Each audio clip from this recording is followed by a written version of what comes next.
This is the Whole Care Network.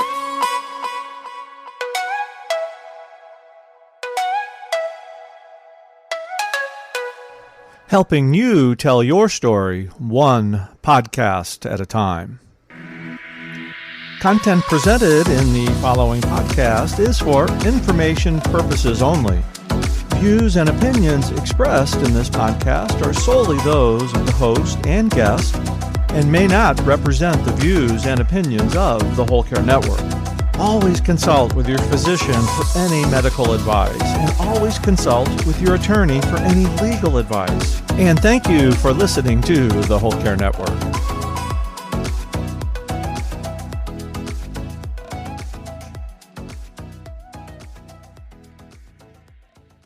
We both wish we knew how to handle incontinence better once it began. We sure do. For incontinence, we've actually created a 5-part series because there's a lot going on with this topic. Yes, there is, and it's coming. It sure is. In this series, we're helping you so you can preserve your care receiver's dignity, and we're also helping you learn what to expect so you can be getting yourself prepared mentally, physically, and emotionally. The 5 episodes in this podcast series are Episode 9, Preparing for Incontinence, Episode 10, something we coined, which is pre-incontinence, and when incontinence first begins. Episode 11 is urinary incontinence, and Episode 12 is bedbound and bowel movement incontinence. And Episode 13 is incontinence overnight. We said we would talk about the good, the bad, and the ugly. This can definitely qualify as the ugly. We're focused on helping you understand what's involved in cleaning your care receiver. We want you to know this isn't an easy part of your caregiving journey. And, we talk about it being mental, physical, and emotional. It really is. And it's reasonable that we haven't done this before. We don't know what we're doing. So there's a lot involved with it. So when you're going through this and you're getting adjusted to it, we encourage you to reach out to others for support. Reach out to us. Reach out to support groups. Reach out to family members. Reach out to loved ones. Reach out to get support on this because it's a big deal. It's going to be a part of your journey for the remainder of your journey. And there's a lot to it you don't know. So in this episode, we're sharing 3 tips. Nancy, let's get started. Okay. Welcome. We are Sue Ryan And Nancy Treaster. This podcast brings our years of experience in a variety of family caregiving roles to prepare you to navigate your caregiving journey. We're sharing our personal experiences, not medical advice. And because it's our passion to support you on your journey, we believe no topic is off limits. We're bringing you practical tips And candid conversations. about the good, the bad, and yes, the ugly. in family caregiving. Let's get started. Incontinence, cleaning your care receiver, is the place where you will, if you're asking other people to watch your care receiver, you will be asking them to change them and clean them. Yeah. And this is often a boundary that other people are not comfortable crossing. Matter of fact, we'll talk later, it's maybe a boundary that you're not comfortable crossing. But this is the time where you want to, before you ask someone to watch your care receiver, you want to have a conversation about incontinence and whether or not that's something that they're comfortable taking on. In episode 8, where I interview Merritt, our oldest son, we talk about this topic. Yeah. And I made the mistake of not asking him, was he comfortable with incontinence? And he had to tell me when the time came and I was asking for his support, he had to say, Mom, I'm not comfortable if it includes, changing Dad. And it never crossed my mind to ask him. So lesson learned from me. Mm-hmm. Take the opportunity before you ask someone to watch your care receiver to have the conversation. And you'll definitely find there are more people who are not comfortable with it than there are who are comfortable with it. Because just like you, they haven't done this before either. No. And their it's relationship. Yeah. And it's one of those things, as we even mentioned, this may be a line that you're not comfortable crossing. Right. So this is often a inflection point in people's journey where they start looking at care communities or bringing caregivers into the home to help them. Yeah, absolutely. Absolutely. Yeah. We're going to talk throughout all of the incontinence episodes about disposable incontinence underwear. Now, that's a mouthful, so we're not going to say that. We're going to say depends, or a depend-like product. That may not be the product that you choose to use. Just know we're just using a name so that we don't have to say disposable incontinent underwear every time we're having the conversation. Yes. Okay, so I think we're ready for tip 1. What about you? All right, let's go into tip 1, which is leverage adaptive clothing. Adaptive clothing are ones that there are different ways to remove them. For example, they have snaps, they have Velcro, they have magnets. Some of them have openings in the back. Some of them have flaps.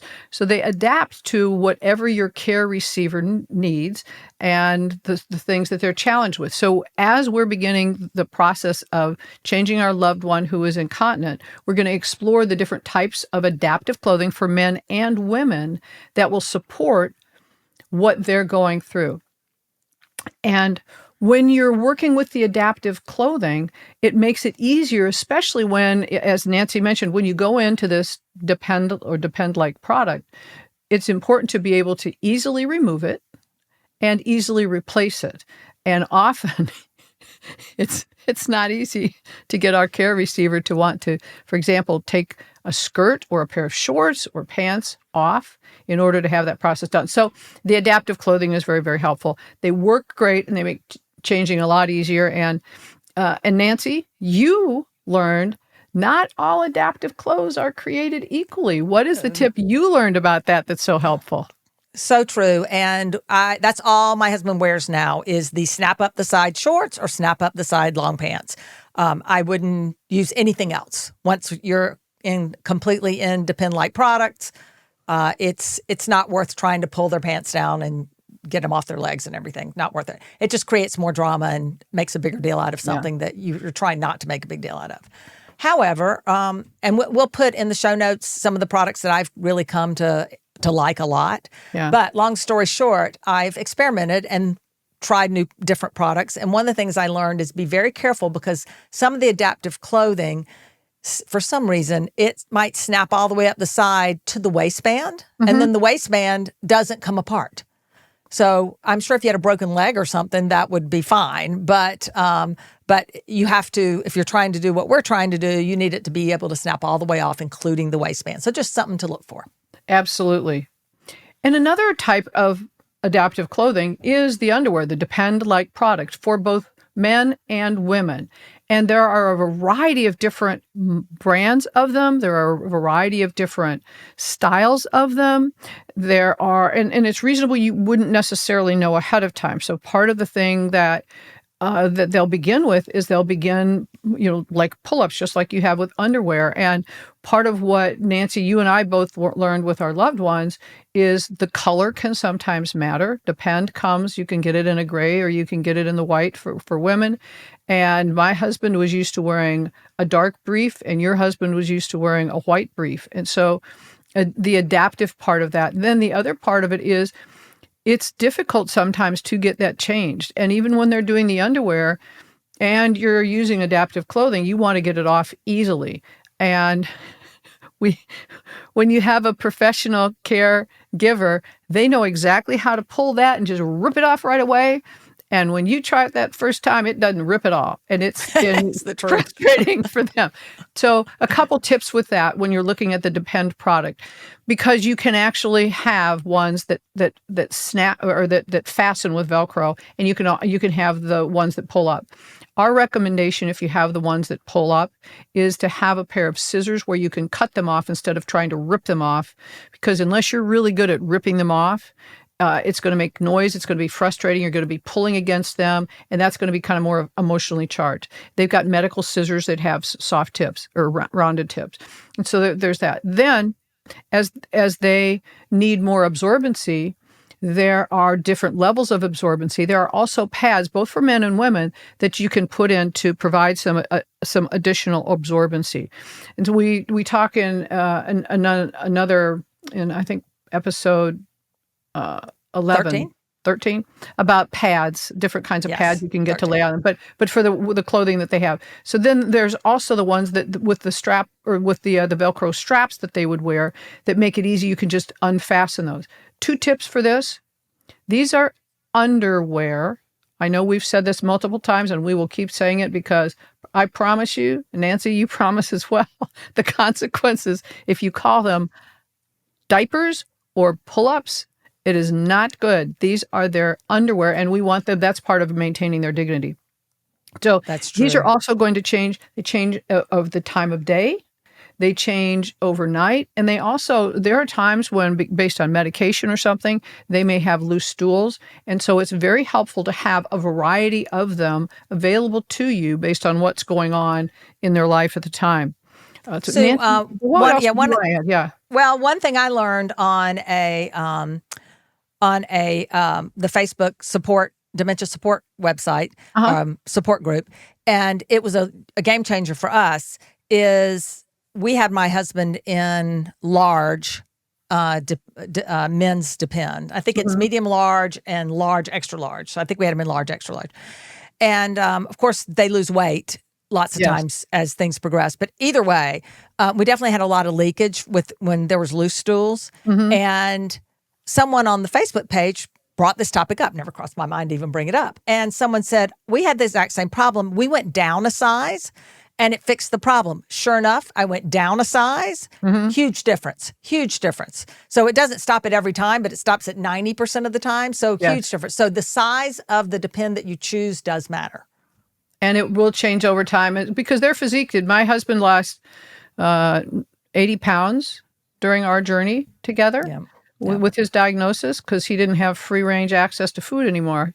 And so we kept adjusting what the size was that he wore for his Depend-like product. So that was something to keep in mind. Okay. Tip 2 is about the cleaning products themselves that you're going to need.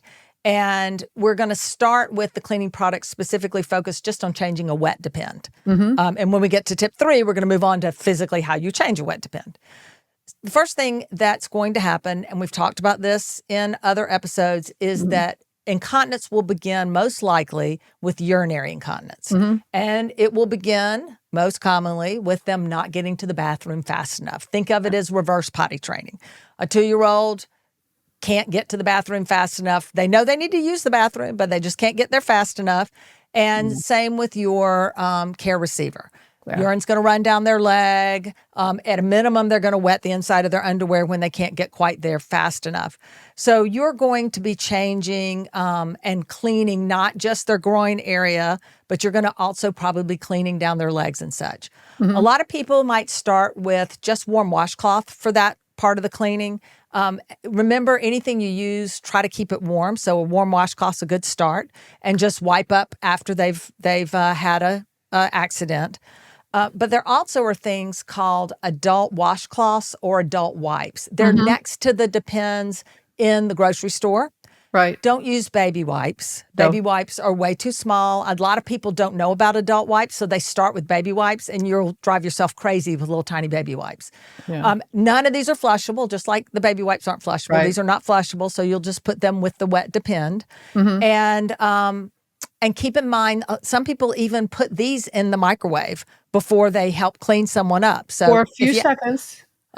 Yeah, for a few seconds, not for a long time. Yeah, and what we did is I would keep them wrapped in a towel so that there wasn't cold air getting on them. I was never really comfortable putting them in the microwave, although I've talked to enough people who do that they're fine. But I kept them wrapped in a towel so they were at least like room temperature. I don't do either one of those. Every time I help my husband clean up, he goes, "Woo!" So clearly, it would be nice if I would do something other than because I have a care receiver who one time did the woo, and it was a long time before he let me, So he's like be nice, be nicer than I am. And you would think when they're having trouble remembering things, they wouldn't remember things, but there are certain things that Even when you They don't do think they've got remember. memory, they remember, and he remembered that. So trust me, you want him warm. Yes. And you'll see when we get to episode 13, I use something else more commonly anyway than the adult wipes. I just use the adult wipes first thing in the morning. So just know adult wipes and adult washcloths is another option for you, and try to keep those warm as best you can. We did talk about the fact that this is often an inflection point with people. So tip 3 is going to be about cleaning your care receiver. We're just going to cover cleaning a wet depend, or at this point. But if this is something that you kind of think, I'm not in for this, I can't do it, here's a chance to listen to what it is and decide for yourself if this is something you can't handle. There are people who cut the line at cleaning a bowel movement. And so urinary incontinence comes first. It goes on for a few months before you ever get to bowel incontinence. So could be you're okay with this part, but when we get to the next part, that crosses the line for you. Just understand what's involved. So tip 3, how are you going to actually change a wet depend? So first, you're going to want to have something underneath. First, you're going to do this most likely while your care receiver is sitting down. And so you're going to want something underneath them. There are disposable incontinence pads, which you can buy that you can just sit someone down on. We suggest in one of our in preparing for incontinence and in the Incontinence Begins episode about how to protect your furniture. These pads are a great way to do that.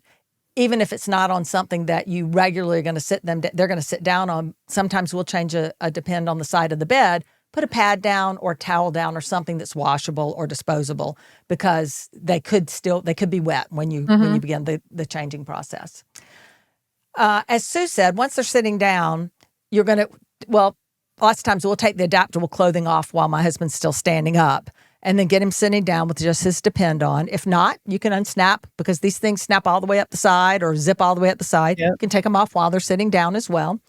And while they're sitting down, you're going to unfasten the depend. Now, that takes many different forms. If they're wearing one that has a fastener on it, which a lot of people don't do that early because their care receiver isn't all that happy about having this on to begin with, and they're afraid they're going to take them off. Kind of like some toddlers, you'll put a pull-up on because they start taking their diapers off. Same thing here. Lots of people start with pull-ups because they don't want their care receiver to so easily be able to take their depend off. But most people start with pull-ups. So either way, you want to unfasten. Well, unfastening, that sounds pretty easy, right? No, not so easy. So the depend have a seam up the sides. And up the sides, you can start and rip up the seam. This is supposedly. And I like that little caveat you put in there. Yeah. Sometimes I can do it, sometimes I can't. I actually, when you get an experienced caregiver in your home, they'll do it like it's nothing. Yes. What happens when you're not experienced is you are pulling and shifting and struggling and ripping, and it's ripping up wall this way and that way. And now you've turned a uncomfortable situation for them. They're embarrassed. They're ashamed. We're trying to make this, it's okay, have a seat. We're going to change your underwear. And we're trying to make it no big deal. And you're like, and now, you won't rip. And now we're making it a big deal because we're ripping and tearing. So I use kitchen scissors. If that seems a little bit risky, get some medical scissors, but I keep them and I just snip up one side and snip up the other. And there's not much drama involved in that. So Nancy, I'll interject a quick tip in there. One of the things that I learned in a support group is hire a caregiver, a professional caregiver, while you're learning to do this. So that, in the beginning when you're learning to do it, they already know. So even though we're telling you and we're doing this, you're not practicing it on someone right now. So in the very beginning, when you're kind of flustered and you're trying to figure this all out and you've watched our podcast and you've learned the things and you're like, okay, I've got this. And then they won't sit down or they won't sit still. Bring someone in and have them work with you and have them be another set of hands. And then they can kind of explain and they can show you how. They can show you how to rip them up the side, hopefully. And you're like, yeah, right. At any rate, it's a great way for you to leverage a professional to teach you something. Yes, because it is different in the practice of it and the application of it, because they don't know that they're supposed to sit still and wait and have you do all of those things. They've got other things they would prefer to be doing, and it's no different than a toddler, other than the fact that a toddler is not as large as your loved one. That is true. And I also suggest that throughout this whole process, we're telling them what we're doing. Let's go sit down right here so we can change your underwear. I'm going to take your pants off. I'm gonna take your underwear off, and we're gonna put some clean underwear on. Think of the look on your face while you're doing it. Think of the body language that you're using. Think of the language, the positive language. Oh, thank you very much. That's great. Let's, etc. So just keep in mind, we're trying to make this as dignified of a process as possible and with the least amount of drama as possible. And we want it to be no big deal. We're trying to make this no big deal. And you're also, as you're giving those instructions, and you brought this up before, very clear and only one at a time. Yes, very clear and one at a time. Don't rattle them all off. That's a waste of time, for sure. That's a waste of your breath. Backward. Yeah. All right. So they're sat down. We've successfully taken the adaptive clothing off. We've successfully cut the sides of the Depend off. Now, before you try to take the Depend off, the easiest thing to do is take the new Depend and slip it over their feet and pull it up to right above their knees, because we want them to stand up once. So we're going to pull the new Depend up over their knees. Can y'all see me doing this? I'm pulling it up over my knees. I can't help myself. You're going to put it up over your knees. We got the movement, Nancy. I can't help it. You can put them over their knees and then ask them, say, okay, let's stand up, and help them or ask them to stand up. I usually help. And as they stand up, take the old Depends from behind. And it's just wet. It's not going to drip or anything. It's completely absorbent, so don't worry about it. You can hold it from the top and the front and the top and the back. You're not going to get urine on your hands. Honestly, it's not a big deal. And you can just put it to the side. It can just sit on the disposable pad. This is not going to be a big mess. And then help them, if they haven't already, pull their new Depend all the way up. Right. And you can sit them back down, and then do the same thing with their new adaptive clothing, and pull those up, and you're good to go. You do not have to clean them every single time that you change their underwear. You do need to give them a good cleaning in the morning when they've been sitting in it during the night, and you will clean them really thoroughly when they have a bowel movement all around, but you don't have to do it every single time you change a wet Depend. Well, there you go. Very good. Well, those are our 3 tips. So this is the 3rd episode in our 5-part series on incontinence.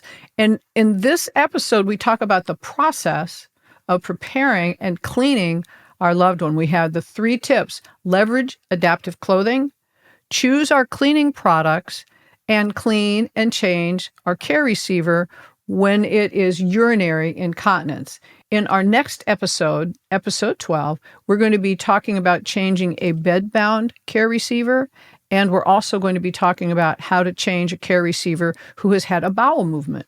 So if you have tips you think others would benefit from, please share them on our Facebook page or our Instagram page, and you can find the links to them in our show notes. If you liked this podcast and found it valuable, please share it with others so they can be learning as well.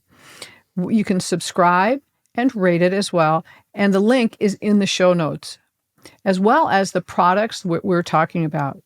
Remember, you'll be able to handle this.